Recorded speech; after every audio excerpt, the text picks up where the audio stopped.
Good evening, our beloved viewers. You're watching on Live RTD channel. Welcome to this English news edition. Here are the top stories.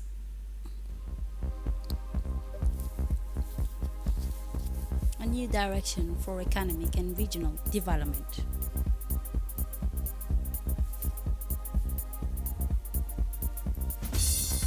A workshop on the flexibility studies for the professionalism. And on the international scene in Gaza, Israel extends its ground offensive and cuts Rafah from Khan Yunis. Those were the headlines. Thanks for joining us in our newsroom. A new direction for economic and regional development. This morning, the Minister of Economic and Finance, Mr. Ilyas Moussa Dewale, hosted Mr. Khalid Fouad Sharif, country administrator of the AFD group, for a strategic meeting aimed at strengthening economic and financial cooperation between Djibouti and the Pan-African institution. During this meeting, the two parties reviewed the priorities of the National Strategic Development Plan as well as the objective of the Vision 2035, which aimed to transform the Djiboutian economy through the target investment.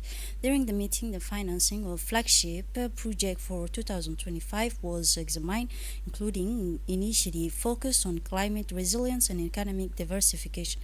Dr. Sharif affirmed the AFD Group's its commitment is to support Djibouti and welcoming the tangible progress made in the existing projects such as the port of Dorale and Free Zone.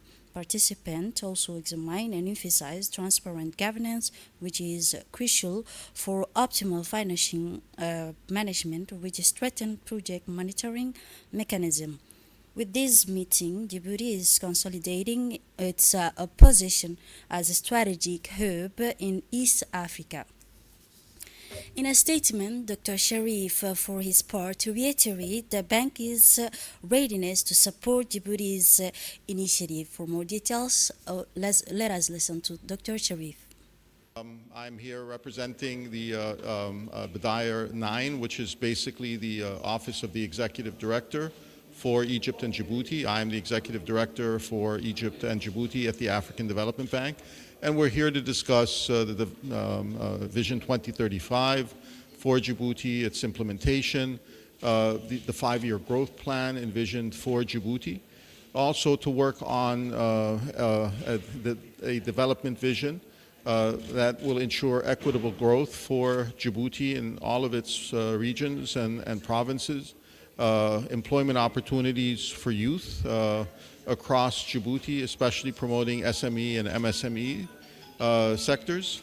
And then finally, of course, to make sure that there is complete coordination with His Excellency, the Minister of Finance, on African Development Bank issues, lending, future lending program, and of course the forthcoming elections for the new president of the African Development Bank. It was this morning a workshop on the feasibility of the professionalization of the procurement function in the Republic of Djibouti. As part of improving the transparency and efficiency of public procurement procedures, a workshop on the feasibility studies for the professionalization of the procurement function was held this morning at Kampaski Palace Hotel. This event was organized by the Minister of Higher Education in collaboration with the two other ministries of higher education and the Minister of Labor in charge of formalization and the General Secretariat of Presidency with the technical and financial support from the World Bank and Islamic Development Bank. This workshop brought together key public sector stakeholders and procurement experts, but also representatives from the various ministries responsible for procurement profession. Presentation were made by the national and international experts, including a report presented by the National Procurement Commission and shared by the Secretary General of the Presidency, followed by a debate on public procurement.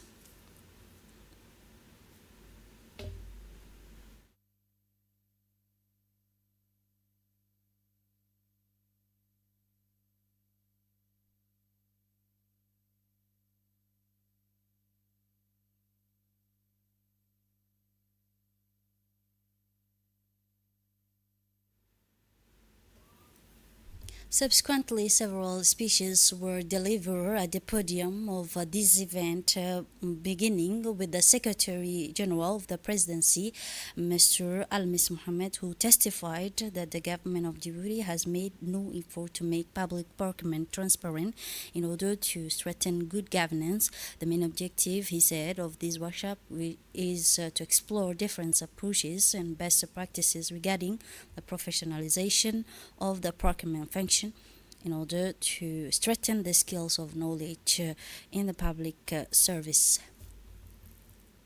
In his speech, the Minister of Labor, Mr. Umar Abdi, emphasized the importance of revitalizing the management of public procurement. The Minister said, in order to strengthen the skills and knowledge of the public official involved in this crucial process, we must discuss. A discussion must be concluded this afternoon, which will focus on current issues, challenges encountered, and opportunities for the improvement of facing the Republic of Djibouti, conclude the minister. At the end of the ceremony, the Minister of Higher Education, Mr. Naguib Mohammed, attained the importance. He said he emphasized the importance of formalizing the awards of contract in the Republic of Djibouti while providing with the profession of trained human resources, the University of Djibouti, in collaboration with foreign universities, which will provide an academic training on the award of contract, said the minister.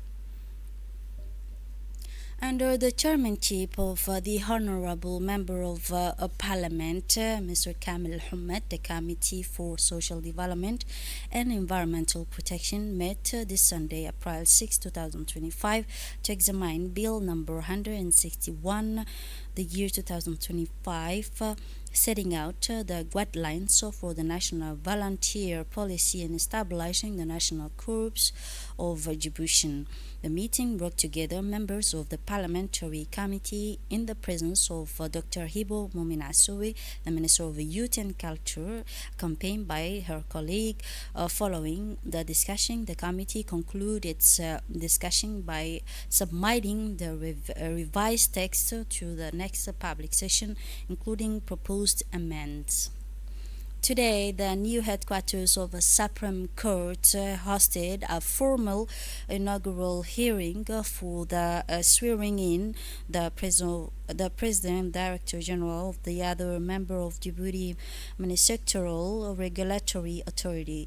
The swearing-in ceremony was presided over by the First President of the Supreme Court, Mr. Jama' Suleiman Ali, and was attended by the Attorney General of the Supreme Court, the Chief Registrar, and Counsel. This event marks an important milestone in the establishment of this new institution, whose mission is to ensure the efficiency, transparency, and adequate regulation of a strategic, essential sector for the development of our nation.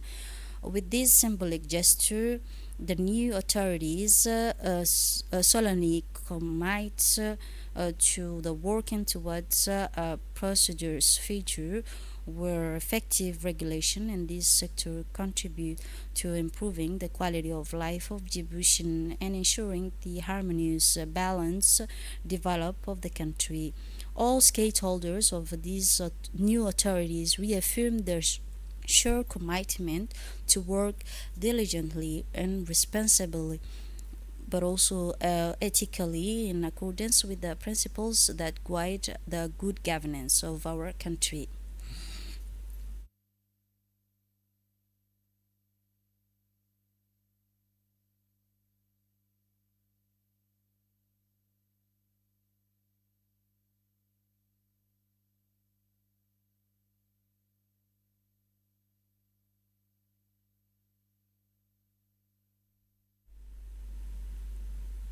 In his speech, the first President of the Supreme Court, Mr. Jama' Suleiman Ali, emphasized the main objective of this swearing-in ceremony, which is, he said, it is a part of the state of Djibouti's commitment to strengthen the independence and transparency of public institutions and helps to support the inclusion and equitable economic development. A maritime command posted exercise of East African standby forces took place this morning at Sheraton Hotel in Djibouti. This large-scale exercise was overseen by Brigadier General Tahir Ali Mohammed, Chief of Defense Staff, and was attended by several senior official, military and civilian officials from the region, strengthening regional cooperation in maritime security. Brigadier Paul Kahiria, Director General of the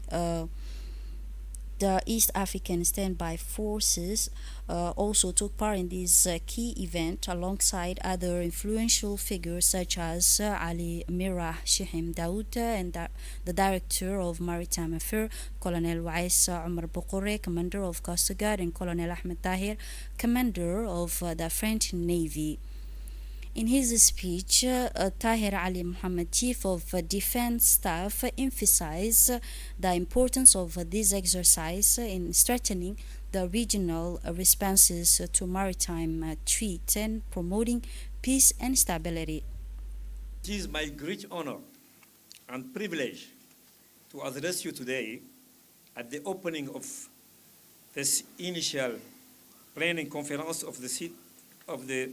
for the Eastern African Standby Force Maritime Command post-exercise. First and foremost, allow me to welcome you in Djibouti and extend my heartfelt appreciation to all participating member states, partner organizations, and the stakeholder, and your commitment to enhancing regional security and maritime cooperation. Your presence here today underscore and sharp determination to strengthen the ESF readiness and operational effectiveness in addressing the evolving security challenge in our maritime domain. It is worth recalling that Djibouti hosted a major ESF field training exercise in 2009, which successfully demonstrated that the force had reached its initial operational capability.